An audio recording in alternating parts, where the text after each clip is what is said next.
هل سمعت عن فتاة تبيع ذريتها من أجل مساعدة الفقراء؟ نعم، إنها كاترينا ماكليوريني الحسناء البرازيلية التي أعلنت بيع ذريتها في مزاد عالمي. في عام 2011 توفي 13 طفلا من جراء الفقر والبرد في ولاية فقيرة جدا تدعى سانت كاترينا جنوب البرازيل، إضافة إلى مئات العوائل الفقيرة والتي بدأت تعاني من انتشار الأمراض وتحولها إلى أوبئة فتاكة. خلال عام كامل لم تدع معلمة التربية البدنية كاترينا منظمة عالمية خيرية لم تناشدها من أجل إنقاذ بلدتها ومدينتها من آفة الفقر، لكن جميع محاولاتها فشلت.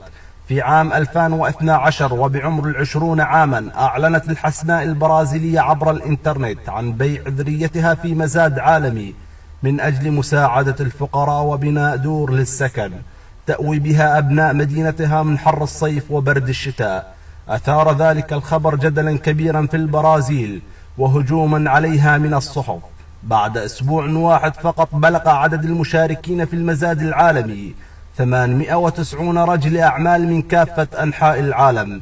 دفع لها رجل عربي مبلغ وقدره $1.5 مليون من أجل النيل بعذريتها، مما أثار صدمة كبيرة لدى كاترينا، خصوصا إنها تزامنت مع وقوع الأحداث السورية وزيادة عدد المشردين السوريين في بلادهم.